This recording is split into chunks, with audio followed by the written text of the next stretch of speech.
Hi everyone, I don't know if you can see me because the live stream is due to the joys of GoPro. Just going to adjust you there slightly. That's a bit better. I can see there's a few people on now, so you've managed to find it. That's always good. Got a few more people join.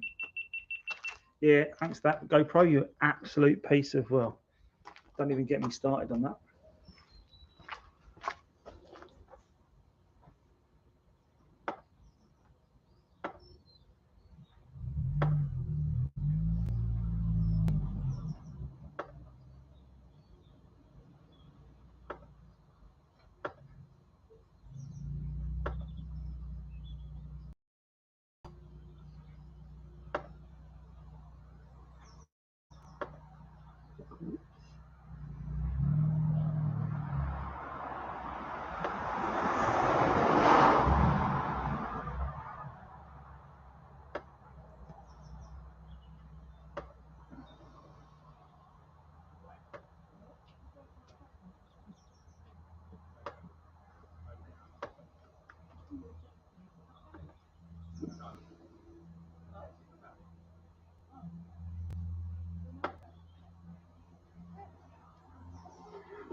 There.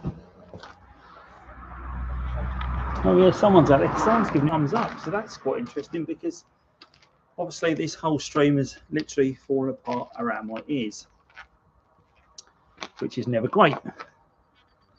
Who we got on? If you can, oh, hi Chris, I think it might just be me and you because the GoPro decided to end the stream before I even started. So very interesting. So I've got all my tools laid out to talk about my tools. Got the cars all set up. I've even given the cars a wash. Look, cars are all washed. I'm happy because don't get me started on the GoPro. Bad enough. It's actually started the stream about 3 or 4 times, which is not great, but hey ho, we live and learn. All good practice for Simply Audi next week. Can I add your cam to the stream?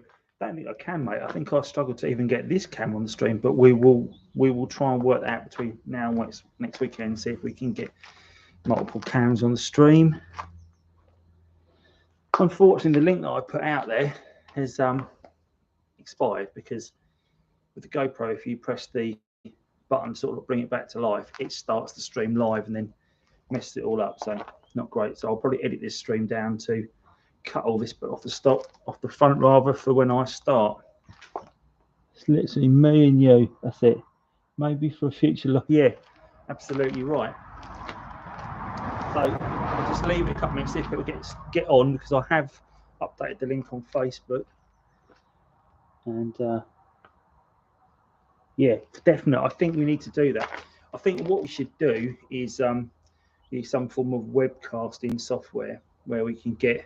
I've seen another few YouTubers do it where all the sort of people come on like you're on like a Zoom chat and you can just stream that whole thing.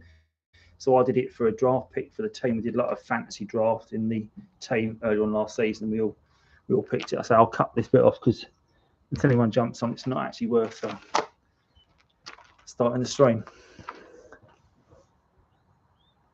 It's been going 5 minutes. Pop up just saying I'm live, or how did you find it? Be interested to know.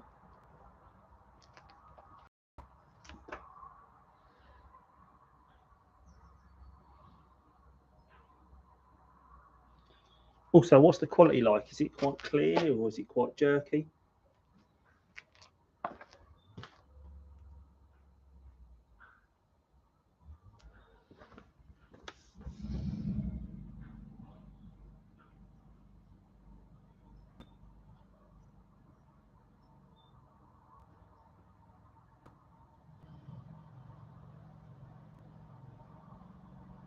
It's nearer to the camera, so when I broadcast, it never was too far for the Wi-Fi to reach. But I'm going to adjust that. I'm going to check in case I've got any messages from people saying I can't get on. Okay, useful.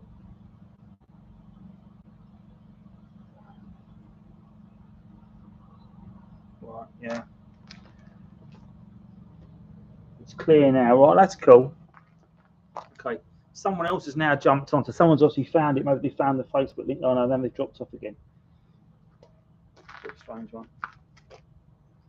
Right, so what I might do is I might rattle through. Might start my live feed. Just talk about what I was going to talk about, and then I'll edit this bit off, and I'll put it out as an actual movie to talk about, so people have got that. So afternoon all, Andy here, and welcome to the channel. So this afternoon I'm sitting here with these two lovely Audis. So I was going to give you a little pan down, show you those guys. So they're obviously nice and clean. Just give them a wash, give them a quick polish over, so they look all right, all ready for next weekend, because this one will be going to Simply Audi with me next Sunday. So I will be at Simply Audi with fellow YouTuber Car Chris, who's on this stream right now chatting. So thanks for joining, Chris. We'll be walking around, come to chat to you all. So if you do see us, come and give us a wave, come give us a tap and show us your particular TT, and maybe we can talk about it and maybe do a feature on it on TT Meets TT, which would be really good. That seems to be proving quite popular. And if you've not seen last weekend's video with Chris and I, we did a great video on his Mark 1. Lots of modifications on that, and it's a good insight into when you do a modification that it doesn't always go to plan, or it doesn't always turn out the way you want it to be. It's finished. So I know that Chris is looking to redo his intercooler because he's not happy with that design of the intercooler. So that's quite interesting to know. All on Chris's car, he changed that charge pipe and it kept popping off, and we now know why, because again it hasn't got the dent over the timing chain cover. Interesting to know that, because if you went out and bought one of those and you didn't realise that, you would probably have the same problem. So anyway, so please do put your comments in the chat, and if I see them I will jump on them. But yeah, unfortunately we had a bit of a stream issue today where the stream decided to go live a few minutes early and then it cut my GoPro off. So I've switched to this webcam with my laptop, so hopefully that's going to hold out for this stream. Anyway, so with the car, so what have I been doing recently? Well, if you've been watching the channel, you'll know that I've replaced the rear shocks on the blue car. I replaced those with G1236s. Now, the G1236, I have since found out, is not as uprated as the original shocks on the car. I haven't spoken to Audi direct to order some, but when I inquired via their website, they were coming back at about £136 per shock. So that's over £270 for both. Those shocks are about £80 each. Where it sits, where it feels, I think it's actually all right. And I was told it's because they're uprated, they're at different lengths when they're extended and compressed. Well, I know when I compressed those, they were the same length as the ones that were finished. And there's no way that the ones I've replaced it with can be as bad as this. I'm going to show you now.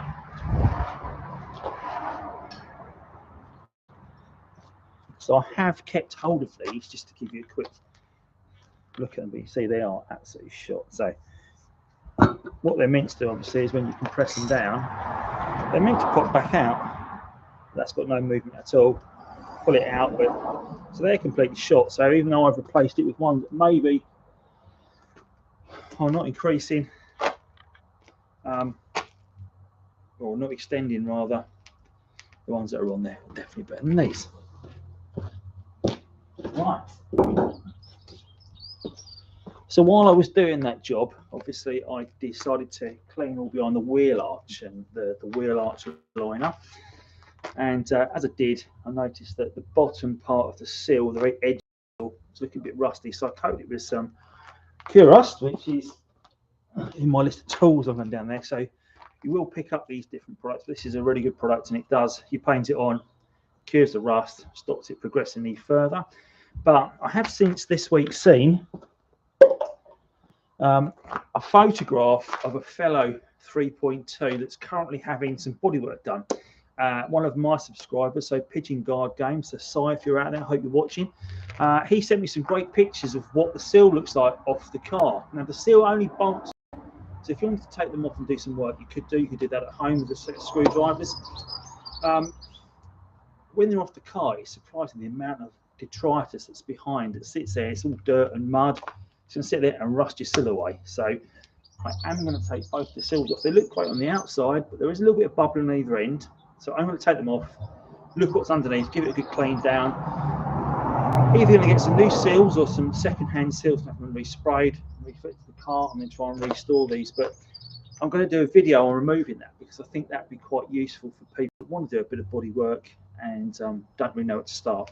So looking at the seal, obviously you've got the inside the door liner, you've got that rubber pad that sits there that holds the seal down and hides the joins, I guess.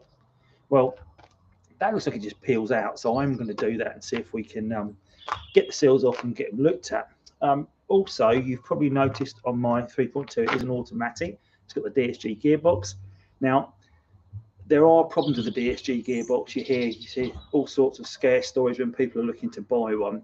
And I have had the oil change. And a lot of people say if your DSG is playing up, if you have the gearbox oil change, it will cure a lot of the problems. So you have to make sure that's done regularly. I think it's like every 20,000 miles or 60,000 miles. So I will put that in the video anyway. On this particular car, I had it done because it felt a bit jerky reversing, but I've since found that tends to be a bit of behaviour of DSGs anyway. But one of the things you should have done is the adaptation. So when you have it done, you have it reprogrammed to allow you to the car learn how you drive. So I thought, well, I didn't have that done when I did the oil change because I had it done at Mr. Clutch. And although they are not Audi specialists, the guys that work there are all Audi fanatics. They all drive really souped up and really flash Audi, so I trust them with my car.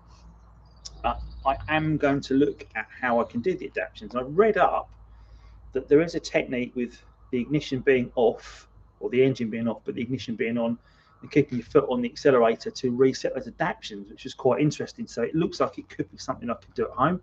So I'm going to do it this week, I'm going to video it, and if it does work and it makes a difference, I'll put it on the channel. If I do it and it doesn't work, I won't bother. But I'm hoping it's going to work. Just going to have a quick look in the chat. Well, there's 5 of you on, but there's not much chat going on. But guys, if you've got any questions about the cars, please do fire them in the chat because it is good to hear from you. I've had quite a busy weekend, so I haven't had a chance to look at the cars. But obviously, last weekend we were filming, as you know, here at the Future Spring Fest, which Chris and I moved out the cars on last weekend. It was good fun. I think it looks like we've got room for about 30 cars comfortably, and I would say over half those spots are already gone. So we are building a list of people that are attending. So if you do want to attend Spring Fest on the 24th of July, I believe it is, here at my house, then in my garden, then please do get your name down to me and also get it over on email. So my email address is Andy_Charger@hotmail.com. You will find it in the channel description as well. Please do get in touch because we want to make sure we know who's coming. We can make sure you've got the right spot in the garden to feature your car and have a great time. We're going to have a few burgers, I guess, and some nut roast for those of you that don't eat meat. Because I know there's a few people coming that don't eat meat, including my wife. So we will definitely be capable of vegetarians as well. So chuck a few things on the barbecue, and yeah, have a really good day. So again, next weekend, obviously, we are off to Simply Audi, as I've mentioned. So I know there's people that join that might not know that. So if you are looking to come along next weekend, then give us a quick wave. So I did mention when I talked about doing this video that I've got some of the tools that I've purchased along the way for these cars. So if I give you a little bit of a background about me, obviously I'm not a mechanic. I've got no mechanical skills as such, and it's just a case of I've learned what I'm doing as I'm going along because out of necessity for the car, because that car needed a gate replacing, a CV boot replacing on the drive shaft on the passenger side. And I didn't want to pay the garage sort of £400 or £500 to do that job because the car's probably worth, well, if you look at my video on how much is my Audi TT worth, they have gone up in price quite a bit since I filmed that last September. But when I bought the car, I paid about £2,800 for that car, I think, or £2,600, I don't remember now. And probably not worth much more than that now. Anyway, it is 2 miles away from 80,000 miles though. So I still haven't driven it, Chris. I know you said last weekend we'd save that.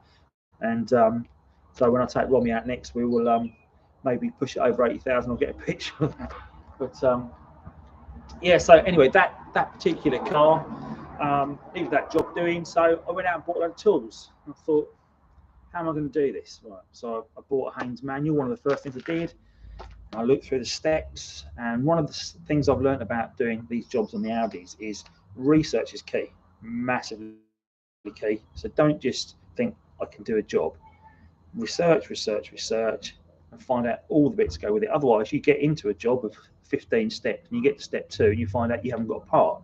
And that's going to slow your process down. So if it's your daily driver, you need to make sure you've got everything in advance, because a lot of the parts for these cars now are getting very rare and scarce, but you can get hold of them, but they tend to come from abroad. So if you're off a set of bolts, certain bolts on the cars are one use only. So if you need those bolts, you're not going to get them from Halfords or somewhere like that. You're going to have to get them from a specialist, which I've started to find a few of these specialists now, so I know I can turn to them and do these jobs. Anyway, so when I did the job, the boot itself, I couldn't even get from, like, I can't remember the name of the Euro car parts, couldn't think of their name for a moment, so they didn't have it, we couldn't get it in. Went to my spares place, he had one on the shelf, which was brilliant, and it was about 12 quid. But again, if I'd had to order that in from a specialist, it might have taken me a while to find, so you need to get these parts in advance. There's other bolts and parts need to be replaced. Again, you'd have to wait for these parts to come in, so make sure you plan all these bits in advance. But going back to the job itself, the specialist size bolts, specialist tools that I didn't have, and I thought, what am I going to do? So I went out and invested in a few things. I'm going to give you a bit of what I class as my first aid kit for tools and spare parts on the garage floor now, just to give you an idea of what I had to purchase for the job. If I just pick you up. Okay, so looking on the garage floor, so here's just a few of the tools that I've acquired and different products as well to go with it. So obviously, first thing that I think anyone should have is a decent jack and a set of axle stands. So these are Amazon Basics ones, and they run about 15p. An axle stand is an axle stand. As long as it's going to take the weight of your car, that will be fine. You'll also notice that the CD jack is there, and I think it's rated to 2.5 tons, that jack. The only thing I'd say about that particular jack, which I don't think was particularly great, is the reach on it. So when you're jacking the car up, it's got quite a low reach, if you can see that. And also, it doesn't come with a pad.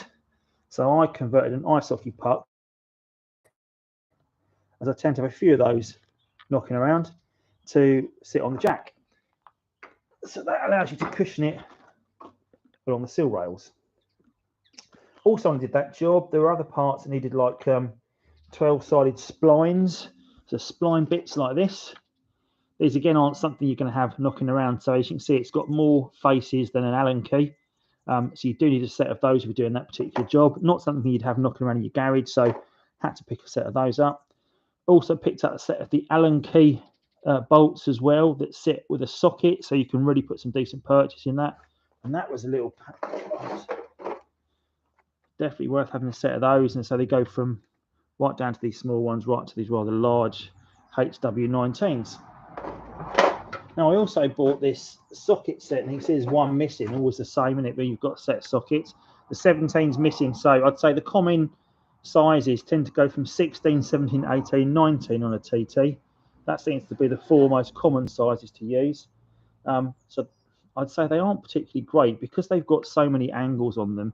If you're using them on a 6-sided bolt, they tend to chew the bolts, so they're not great. But this set that I've got over here, which is one for this black set, heavy duty, lots of nice big sockets, really heavy duty, using with an air tool, I think. That is brilliant. Now, I acquired that. It didn't cost me anything, but I would imagine that would be expensive to buy if you're going to buy one. The good old torque wrench, I would say if anyone's doing any work on a car, that is a necessity. Now, they range in price. My one was about £50. I've actually got a smaller one because the torque settings of it, they go quite low. So that's definitely worth having one of those, and the smaller one, which I've got in my toolbox. Breaker bar, again, for those stubborn bolts, definitely worth having. And if you've seen my video on the Haldex oil change, and you've done it yourself, you will recognise this crazy shaped spanner. And it's one of those things that you need to have to get that filter off, because if you can see the shape of that, it's a very strange shape. And it's you haven't got an awful lot of room to work on it. If you don't have that tool, it's a pain in the backside. It's a pain in the backside anyway, that job, if I'm perfectly honest. But one of those things, you'll buy it for 15 quid and you might use it once or twice in your life, but worth having. Ball joint splitter for getting your ball joints apart when you are trying to get nuts undone, because they tend to spin. definitely worth having. Not a particularly great one, but nice and cheap. And if you're doing any work on the brakes, you will recognise this from compressing your brake calipers in when you're doing any work. Definitely worth having one of those. That was quite cheap. It's not a great one again. I would get a better one if I'm doing more work in the future. This interesting gadget I use for taking my windscreen wipers off when I was replacing the not the slam panel, can't remember, the scuttle panel on the front. So I've got the scuttle panel to clean it. Had to remove the windscreen wipers to do so. So that's a really handy little tool. They're only about a tenner on Amazon. Now, if you've got a 225 or 180 and you've got all your PCV system in place, I would recommend as a first aid kit having some of this pipe in place. So you can get this from your local DIY car spare shop. Always worth having some hose knocking around, because if they do perish and if you need to do a quick repair job, worth having. And again, if you're going to do so, have some handy Jubilee clips as well, because they tend to be required of this car. Also, if you're doing any work underneath, you notice the little panels underneath, the plastic panels, the trim panels, they fall off because these clips tend to rust away. So again, as a first aid kit, definitely worth having some of those knocking around so your panels aren't hanging off. I've also got a box of various washers, grommets over there as well. So they're what I class as my first aid kit. So Jubilee clips, these pipes and washers are always good. And I've got a selection of different chemicals that I've got, and lubricants and sprays.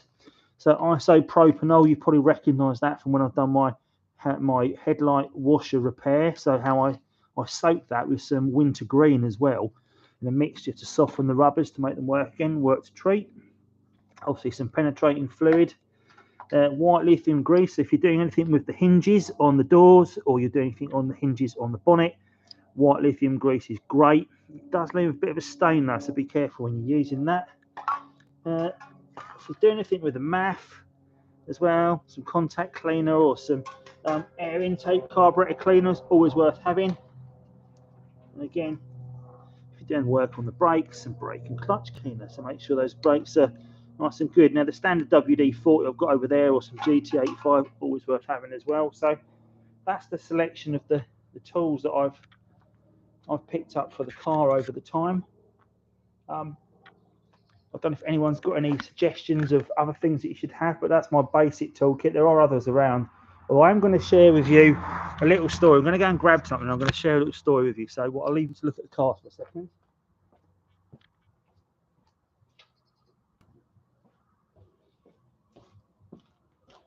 Right.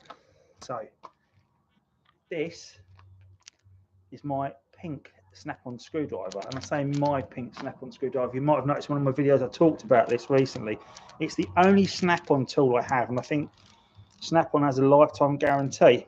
And I think the reason it was pink, that the guy it belonged to thought having a pink one meant that no one's going to steal a pink snap-on screwdriver because he wants a pink one. However, as you know, if you've seen my other videos, I play ice hockey, and there's always bolts coming undone on helmets, and people tend to keep a screwdriver in their kit bag. So going back to, I think, about 1994, so nearly 30 years ago, that's how old this screwdriver is. One of my teammates, and obviously had this in the changing room, and he said to me, I had a loose helmet, so can I borrow your screwdriver? Yeah. Passed over, didn't even think anything of it, and I put it in my kit bag, not even realising what it is. I didn't know what a snap-on screwdriver was back then. I didn't know what the price was of them. And so I think they're about 125 quid. Anyway, he was a junior locksmith, or an apprentice locksmith at the time, and from what I understand, he got in massive trouble with his boss because he'd lost this massively expensive screwdriver because it got missing at the ring. And this sat in my kit bag, and for a couple of years I stopped playing back in '95, and obviously put my kit away and roll the clock forward. And I probably came back in about sort of 2000 maybe. Got in the change room, got my kit out for the first time in 5 years, and was getting kitted up, and someone said, "Oh, helmet's loose," and found this. I said, "I think I've got one in my kit bag." So I've got this screwdriver out, and one of the other guys in the change room said, I won't mention the guy's name, but he said, "Is that so-and-so's screwdriver? Does that belong to so-and-so?" I said, "Oh, I don't know. It's just appeared in my kit bag." Anyway, so it turns out this guy got absolute bollocking by his boss because he'd lost this £120 screwdriver. So I still have this screwdriver, and so if you're watching this video, and you know you are, and you're probably not, because I don't think you like me very much, but if you are, then I do apologise. You'll be happy to know it's nice and safe, still living in my toolbox. And if you want to get in touch and talk about it, not that I think you talk to me anymore anyway, feel free to do so. But if you don't, thanks very much for your £120 screwdriver. Jobs are good, mate. Put it over there because it's time guarantee. So if it breaks, let's take it back and they get exchange me for a new one, so I can chuck it about a little bit. Anyway, enough of that story, but I thought I'd just share that with you because I have mentioned it on the channel. So yeah, what else have we done on the cars recently? Not an awful lot on the silver one. I have to say, like Chris did scan the car when he was here last weekend. We found a few little faults, so it'd be interesting to investigate those a bit further. Chris, can you? I don't think you can. We probably haven't got the feedback from it still, but can you remember what those were? I think we found one that was a potential problem with the MAF. I think there were a few airbag ones popping up, but we think a lot of those faults that came out were due to the battery discharging. So when you put it back on, the battery's obviously out of juice. A lot of the functions tend to be not getting enough draw, so they tend to complain in the sensor when you do the readout. So be interesting, Chris, if you have got that, but I know that we are going to look at that bit in the future. The blue one is going really well at the moment. So like I said, I'm going to do those adaptions on it, and it is becoming a bit of my daily driver. And as much as I said I would try and keep it for best and just take it out here and there, I do tend to use it quite a bit. It does go lovely, and I've got a friend coming over from the States a week on Wednesday, and he's quite excited to see the Audis because I guess because they're quite rare back home, and he's off to the Nürburgring a few days after he gets here. So we're going on an ice hockey tournament in a couple of weeks' time, over Easter. He's coming to look at the cars before we go, and he's then going to the Nürburgring, but he's taking a hire car to the Nürburgring, which is always a concern. He keeps saying to me, why don't you bring one of the Audis to the Nürburgring and we'll take it around the Nürburgring? And I said, absolutely not. There's no way I'm taking either of my cars. That one, because it's only got 2 miles to it, it's 80,000. And that one, because, well, I think if I chuck that around the Nürburgring at full chat, it would scare the living daylights out of me. So I'm not going to do that. These cars are here for me to tinker with, do various jobs on, and obviously share with you guys on the channel. So I don't know if anyone saw my little short that I've put up, which seems to be getting plenty of views today, of the M20 yesterday, but the M20 was pretty snarled up. Operation Brock is in place, and I live about 15 miles away from the M20, so I took a little trip out on the bike, and it was literally sitting across the top of it and seeing the lorries as far as your eyes can see in both directions, sort of like 20 miles of tailback. Not very good. Weren't many Audis about in that, I have to say. There were not many Audis on that kit. Yeah, going back to the wheels, if you remember that I've had the wheels recently redone. I don't know if I can get the camera over far to see them, but although that the finish wasn't great on the wheels, if I can get you around this, might pick you up for a sec. Let's put you in. Take you for a little journey. Yeah, so the wheels, while they had a few marks on them, when I've cleaned them up, they are coming up quite well. They do look really nice, so yeah. Just give them a quick hose down, and they do. All the brake dust definitely comes off it nice and smart, so they're all looking good. The car does look great, I have to say. Really impressed with how it's looking. Let's have a look at the silver car up close. So we've also got the roof down today. Now, one thing I'm noticing on this, I'm going to have to address at some point, up here down there, is you can see this bumper now. I reckon at some point the previous owners had a little knock in it and pushed the paint in. So there's no crack in the bumper, but the paint's definitely cracked, and it's starting to craze really badly now here. Really bad. It's starting to get dirt in the paint. If I do that, it starts making the clear coat come off, which is not a great look. So I think I'm going to get that off. I have seen I think it's a Y-Reg one for sale on eBay right now, and the guy that's selling it is actually someone, a friend of a friend, let's say, and he did offer it to me for first dibs for the channel because I thought I could use the spares for the cars. Now, as much as I love them at the moment. I can't really justify having another one to tinker with. The garage will take it. I don't know if the wife will. So, but I was thinking, I think it's on eBay. It's about £720 right now. It's in decent enough shape. I think it's got about 95,000 the clock. So if you're looking for a silver roadster, definitely check that one out. It's pretty honest. It's a bit of a project though, because it's not MOT at the moment. Need some jobs doing on it. But for me, the bumpers would be I can swap the bumpers because they look in great shape. If I swap the bumpers over on it, then that's saving me maybe £200 of buying a set. Could then resell the car maybe if I got it roadworthy and got it working again. So I was looking for a project, but then obviously I bought that, as you probably are aware. So the project idea has gone out the window a little bit. Although what I have noticed on the 3.2, and obviously the bumpers 3.2 for a front bumper are probably about £600 or £700. We found out so on this, and if you notice the difference, I'll give you a close up. So on the 3.2, you've got these much deeper scoops in here. If you look at the 225, it's got nowhere near. It's not as deep that way. It's not as deep back. Obviously, you've got the intercoolers behind here as well. But underneath this, that bottom balance on this side, there's a hole. You can see that. A few scuffs on here as well, I've noticed, but that's not me. And this is obviously not me. Now, Chris and I talked about this last weekend, and we said that maybe we could patch this. But obviously, there's a crack in it as well. So I think to stop this from cracking further, we'd have to drill that about here, right at the end of the crack, and the other end here, just stop it splitting any further, and then maybe fill it. So that could be an option, but it'd have to be repainted for that anyway. So is it worth me trying to pick up another bumper? But again, a new bumper for it's going to be what? I don't know. So £400, £500, £600. I don't know. A lot of money anyway. Yeah, but you can see even the middle bit's quite different on the 3.2. So there's the middle scope. Definitely got a different style of scope, and then you've obviously got a different grill as well. That's the grill on there. I'm not sure if that is a 3.2 grill or if that is just the later model grill, because this has the 5-bar older style grill, and that's got like a newer look. I'm not sure if that is. Oh yeah, so Chris has put back here. What was it? Oh, that was right. The N75. Well spotted, Chris. Well remembered. Yeah, that's exactly what I'm going to put you back up there. I'm going to talk about that. Right, that's a bloody GoPro. Anyway, let's put you up there again.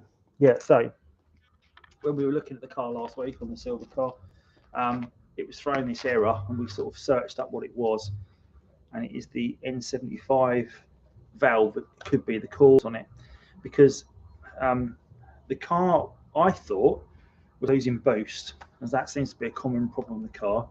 So I let Chris drive the car, and we took it down the road and compared it to his, which is pumping out, say, 250, I think, so it's a lot more powerful than mine. But he didn't find it was losing it. It still was pretty rapid, but it was sort of getting to about, I think it was about 5,000 revs, wasn't it? And it was sort of bottoming out. So when we got it back, we chucked it on the scanner, and it was actually an overboost problem, so which was a bit strange, rather than losing boost.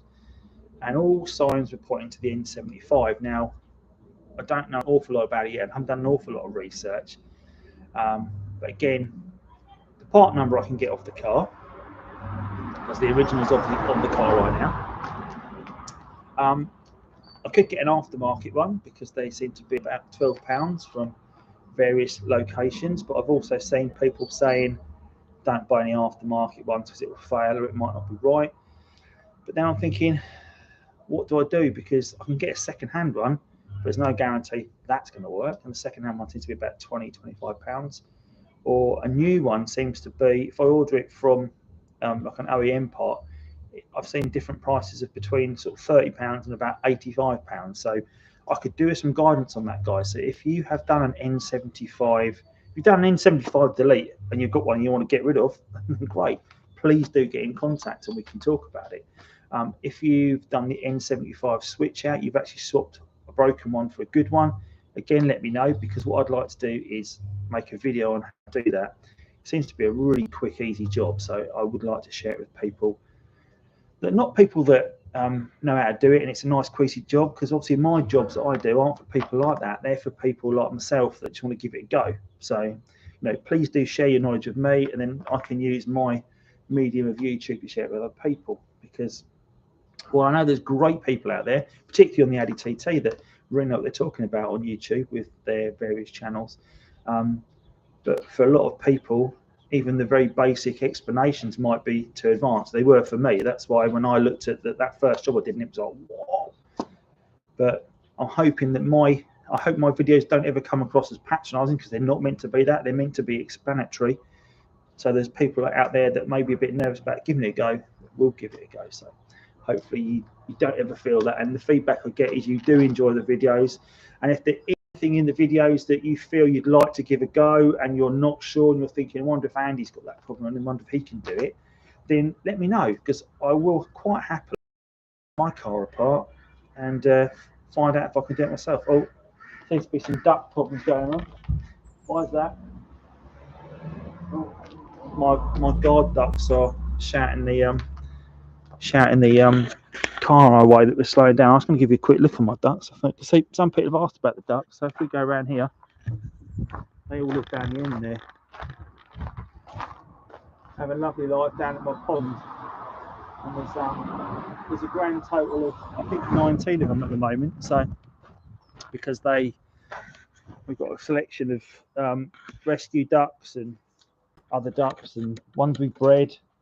So yeah, it's quite a lot of them. So people do mention the videos. Oh, what's going on with your ducks? Well, there you go. I've got 19 Indian runners living down my garden.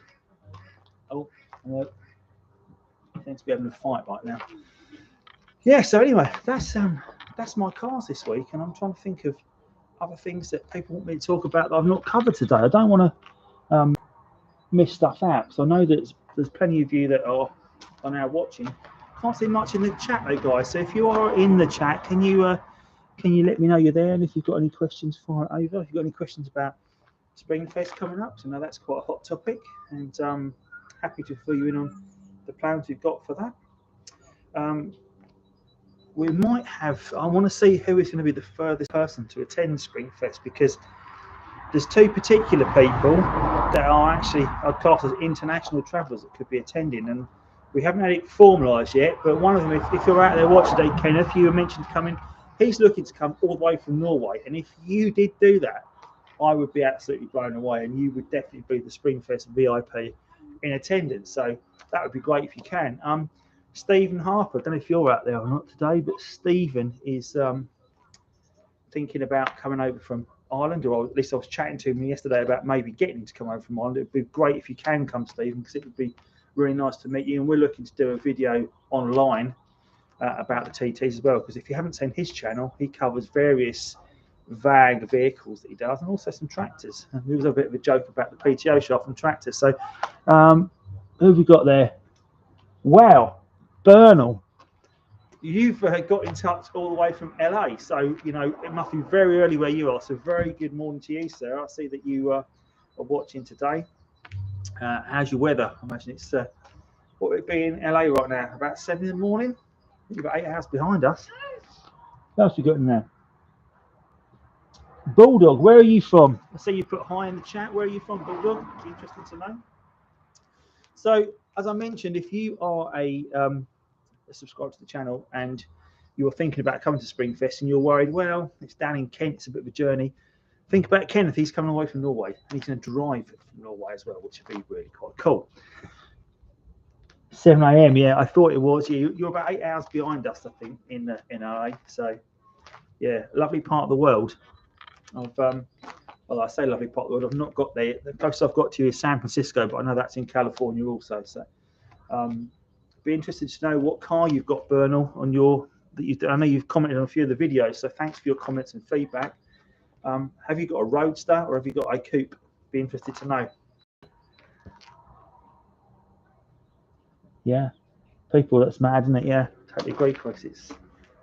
It's quite weird to think that it's international. And you know, I started this YouTube channel. I've had a YouTube channel for about 15 years when it first started, but not really done anything content-wise like this. So it's really good now that I'm able to use this platform to help some of you guys out and put people in touch. We've already put quite a few people in touch with each other. There was a couple of guys that are subscribers that are in Las Vegas, so not too far of a drive from you. I think probably about a 6-hour drive, is it, something like that, from you, Bernal, in LA.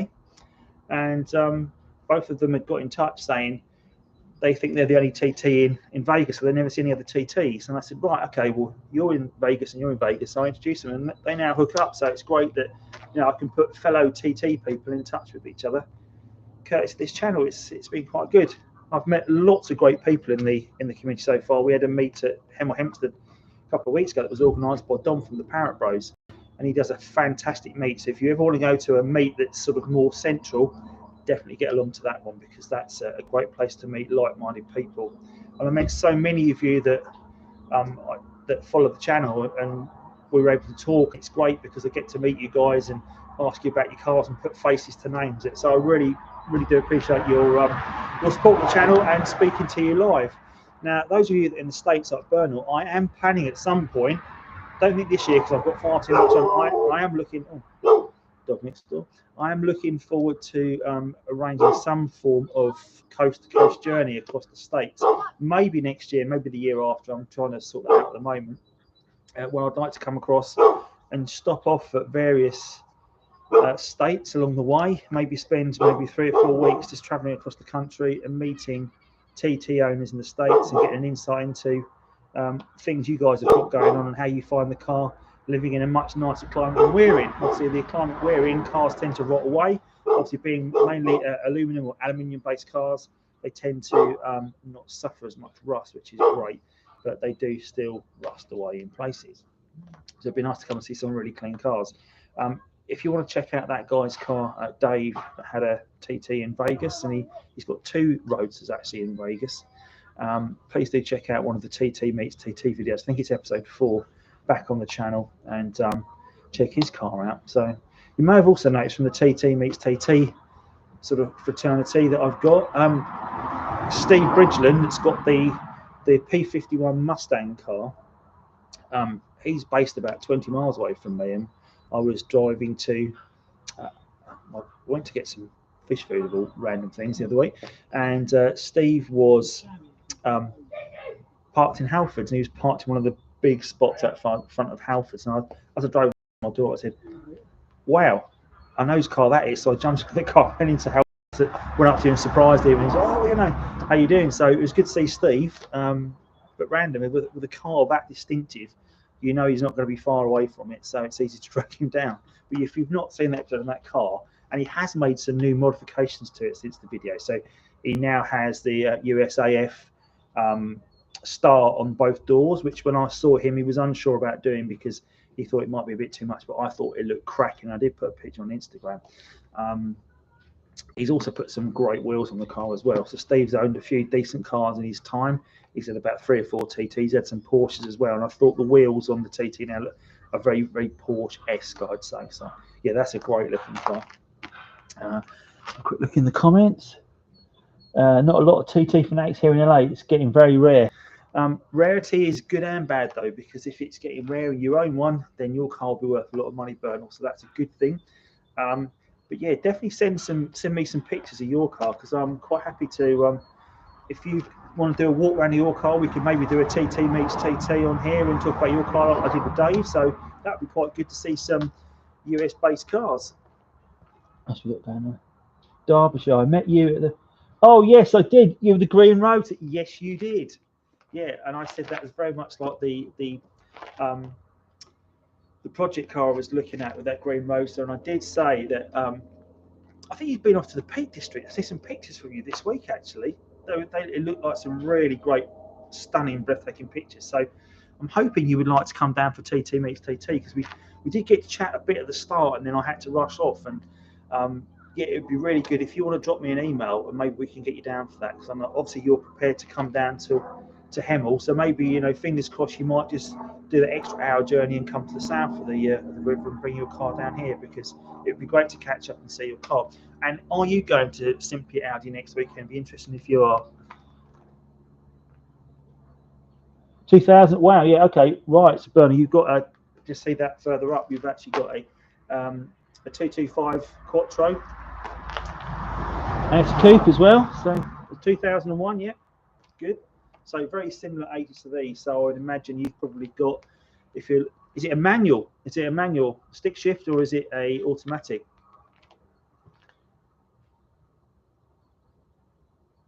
Let's have a look in the chat. So guys, if you were going to own, this is an interesting question, and I'd like to see what your response are.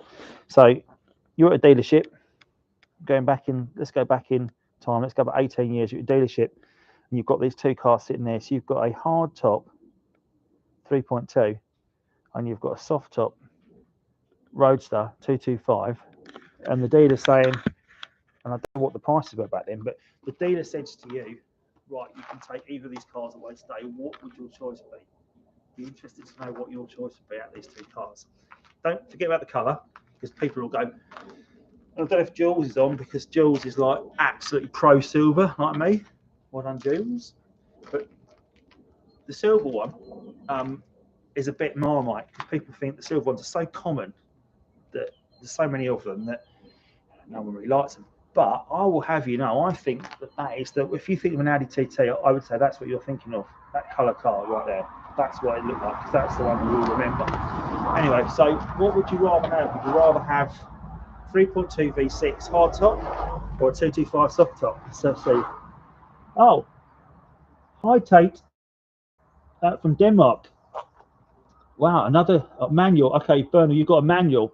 Okay, so while I wait for the answers on that question, so if you've got a manual, is your gear knob on your 2001, is it completely chrome silver, or has it got leather on it? Has it got black leather on it as well? Because we think there's a bit of a crossover, and it'd be interesting to know if the US cars have got the chrome gear knob or if they've got like a two-tone gear knob. Be interested to know.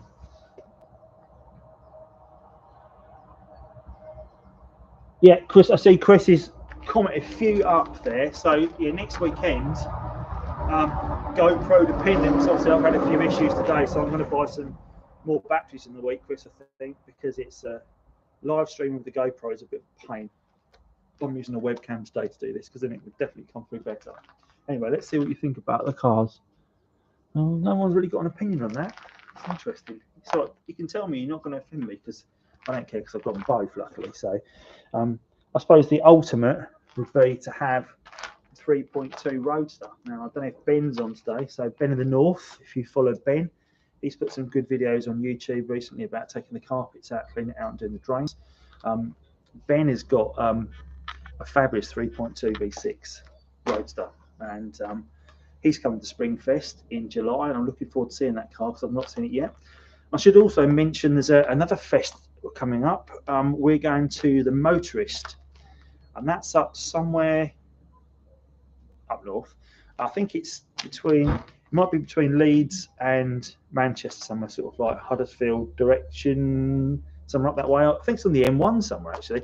But we're going there on the 19th of June. I think it's a 9 o'clock till 3 o'clock one, so it's quite a long day. It's a long way for us to come. I think Chris and I are going to come up in convoy, and we are going to probably film that and cover our journey up there. I think we're bringing the girls as well, and I think the plan might be we're going to stick the girls in one car, us in the other, and we might put like a fly on the wall camera in the car, and they might not know that. The girls might not know that yet, Chris, but I was right. But we're going to get the girls to maybe talk about the cars. It'd be interesting to see their thoughts on it when we're not around, because yeah, I think my wife's quite partial to, well, she'll drive either of them, but she quite likes that because it's automatic and it's not so much left foot. But yeah, so got a Roadster, so would have a 3.2. Yeah, you have got a Roadster, and that is I'd say that is a really nice car. And I would like to, but I think your Roadster was a 180 if I remember rightly. Pretty sure it was a 180, that green one, because I think we said that your 180 green one was identical to that project car I looked at. And that project car I looked at, it's, that's not dead in the water yet, although I imagine it's probably rotted away even more since I saw it at the end of last year. I still would take that, and I would like to salvage what I can from it and try and do something with it and maybe put it back on the road. But because in the end, the guy said to me I could have the car, and he was offering me the paperwork on the day that I was there, and really I wish I'd sort of pushed a bit harder on that. and maybe got a trailer out in for, you know, if I got a trailer for £150 or whatever, and just traded it away there and then and brought it home and see how bad it was. But it's funny enough, if you've seen the car that we got rid of maybe a few weeks ago, I sold the Kia. We had a Kia Sportage, and it's sat in the garden because we didn't use it during lockdown, so all the long grass grew underneath it, and it just sort of got all corroded and rotted away underneath. I did loads of work on it. I'd imagine that TT is probably in the same way. It's where it's been sitting and dragged around a farmer's field. It's probably in quite a bad way underneath. So I think the underneath would be gone. It would be all the brake lines being done, and yeah. The more I'm thinking about it, I'm talking myself out of it. So I'm not going to sort of pursue it too much. But there were some really good bits on that car that I think could be saved. The hood looked great. The hood was fantastic. Now you know that I've replaced that hood on the car. Replaced the hood in one of my videos because again I'd fixed the back window, and by fixing the back window I'd left the padding in the back, and the wife put the hood down and smashed the back window anyway, so I had to replace it. And that was a second-hand hood, just the hood, was £300, and the guy said it was in really good condition, and it's not as nice as the hood that I took off, but obviously a new hood's about £1,100, so it fitted. So if you want a decent second-hand hood and you want to fit it yourself, you can do that, and that's what I did. There's a good video on the channel on how to do it. Someone did it, one of the guys that follows the channel, a guy in Scotland, had done it as well. He'd sort of replaced the hood, and we had a bit of a WhatsApp and a bit of a FaceTime conversation, because when he was put the hood back on, it wasn't lining up on the one side, and bizarrely the actual bars that run around the hood had become bent and twisted. So it was actually a case of the hood wouldn't fit because there was a fault with it. But anyway, so we got it sorted in the end. Yeah, 180, yeah, so it was. Yeah. Yeah, hi Crypto Yacht Club. What car have you got, Crypto Yacht Club? Be interested to know what car you've got. Thanks for dropping on, guys. I mean, it's been good today. We've got I think we've maybe got about 9 or 10 people on, so it's been good to talk about the car this afternoon. And I'm going to try and maybe do one of these every couple of weeks, just to talk about what I've got going on and what's latest and greatest on cars. Yeah, I mean, I'm thinking from a maintenance perspective, I'm doing all my weekly checks, which I cover on the channel as well. So make sure you're checking all your fluids weekly. Make sure you might suffer with a bit of battery drain, particularly on the 225. I suffer with that quite badly. So you only need to literally turn the engine over and turn it off, and you find that the turbo cooling, the run on that pump is going for literally 5-10 minutes afterwards, and it's draining your battery because obviously there's no power charging that battery back up. It's quite a long time. So if you haven't even run the engine to charge anything up, and you're draining that quite a bit, be aware of that. Make sure that you do give the car, if you've got the car garage, I would recommend giving it a run at least once a week. I know the weather's getting better now, so most people are getting their TTs out ready for festival season, which is great. The 225, 3.2 rather, I have since found out, you've probably seen the video, that there's a space at the front of it for a battery, even though the battery's in the back. I did a really short video on the battery about where it is, because the 225, the battery's here, 118, and on the 3.2 it's in the boot. And when I sort of went to look to buy the car, that battery was obviously in the boot. I didn't even notice there was no spare wheel for it, because there's no spare wheel on the 3.2 due to size and space. But there is actually a jump point on the 3.2, so if you want to charge the battery, you haven't got to go into the boot and do it. There's actually a place on the front where you can connect it up and charge the battery that way. So that's something I've learned this week, and something that's quite useful. But for those of you that are on that have a coupe, is there anyone on that's got a coupe later than 2002? Is there any 2004 or 2005 coupes on? Because I would be interested to know if you look in the trunk for you American guys, or on the boot of the UK guys, I guess for European guys, I don't know if you call it boot or trunk, I imagine trunk. On the left-hand side of the car, so if I'm looking at the car, I'm in the car, so on that side of the car for me, there's a panel, you've probably seen in the video we covered on Chris's car, for the sat nav. So not a lot of cars have got sat nav, and I'm going to do a video on the sat nav next couple of weeks, because while it's quite old, you can update it. You can use it, but people say it's really confusing and really hard and difficult to use. I don't think it is. I've used it a few times and it's actually all right. The girl that talks on it is really posh as well, so compared to the sat nav on the Mondeo, she's much posher. That's the word, much more posh. Anyway, so on Chrissy's 225, there's no space for the sat nav, and it's in the boot. So the unit that does it is like a big multi-changer in the boot. There's no space on it at all. There's not even a panel you can remove. Now, on my 3.2, the panel's there, and it's also got this removable panel, so you can obviously load the CD into updated software. Which, after I thought about it, Chris, that was why the panel's removable, so you can update the disk of the software. Don't know why I didn't think of that. But anyway, so the older cars, I think the reason they haven't got that panel is sat nav wasn't a thing back in 1998 when the car first came out. So they thought, okay, where can we store a sat nav system for this car? They found that location, made the modifications, changed that panel. But even in 2002 on Chris's car, that panel's not there. So if you have got a 2004, a 2005 coupe that you haven't got the sat nav, have you got that bulge on the left hand side that looks like a panel you can take out as a whole there? Interested to know? So have a look in the chat. I get smoke after long idle traffic. Seems fine when driving. Turbo seals. Yeah, that could be a multitude of things really. I don't know if is there any sign of any fluid leakage anywhere? Do you get any sort of pools of fluid on the floor when the car is sitting for a period of time? Is there any sign of any weeping around the engine anywhere? Be interested to know on that. No, you've got no, seems fine when driving. So, okay. So when you're stationary, you're saying you've got some smoke coming out. So it's like it's burning some oil, would you say? Be interested if you put something behind the car, like, 1 second, let me grab something for you.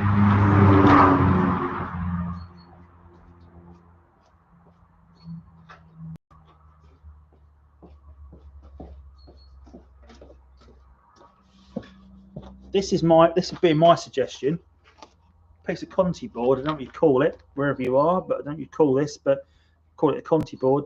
Now, if I was looking to what was coming out of my exhaust, I put a nice piece of Conti board behind the exhaust, not right against it, but just far enough away so it's can leave some residue. Leave the car stationary, maybe give it a bit of a rev so you can get some exhaust generated at the back of it and see what forms on here. Now, if it was just fumes, it shouldn't be too oily, but if you are, but if you were burning some oil in the car as well, maybe some oil's getting in there, that would show on the board and you better feel it as well on the board. So that would be a suggestion for you to check and see what might be coming out of the car, see what it's burning off. And think about it.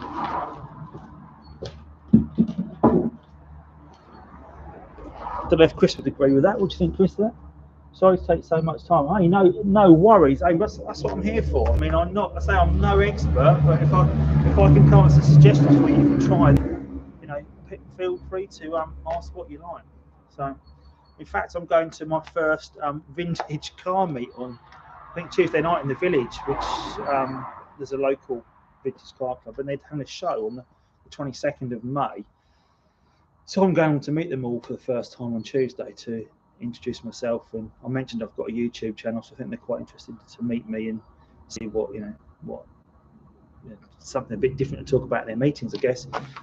But since found out that 22nd of May, if there's any TT shows, and I won't be there because yesterday my fabulous football team, known as Wrexham AFC, if you've heard of those guys, they're a Welsh football team playing currently in the Division 5 class, which is the National League.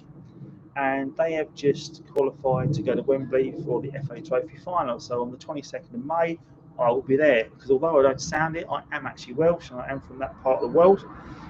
Moved away when I was very young, but I am still a passionate football fan of Wrexham Football Club.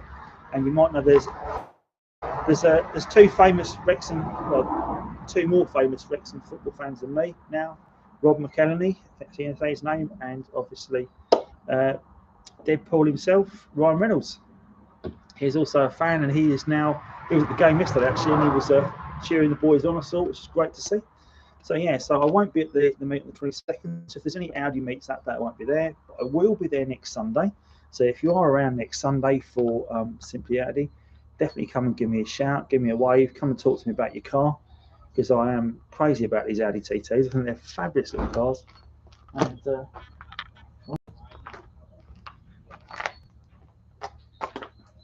are you taking the car out?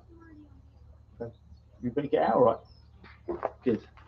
Go. We almost had a gate crash in the stream as my daughter just finished work, so I think the wife's going to pick her up. So, hey ho. Anyway, I guess that I've talked an awful lot this afternoon about the cars. I hope some of it's been useful. I hope the insight into the tools have been useful. If you've got any questions on anything to do with the cars, my cars, anything to do with the Audis at all, anything to do with the tools I've used and the jobs I've done, then please do drop me a line. Obviously, my email address is andy_charger@hotmail.com. Be pleased to hear from you. If you would like to come along to Springfest on the 24th of July, again, please do drop me a note on that as well, because it would be really good to hear from you. Oh, there goes the Fiesta. Yeah, it'd be really good to hear from you if you'd like to come along to that. So we are about half full now for it from people that have applied. But if you would like to come along, it'd be great to see you. I know there's a few guys out there that I met at the Hemel show that Sid's got in touch and would like to come along to it as well. So yeah, so if you're your green roaster, if you want to bring that along, definitely drop me a line, because it'd be good to see you and we could catch up properly at my house. So yeah, so okay guys, I'm going to sign off for now. So thanks as always for watching. Take care and see you soon. See you at the Audi TT Simply Audi next Sunday. Take care all.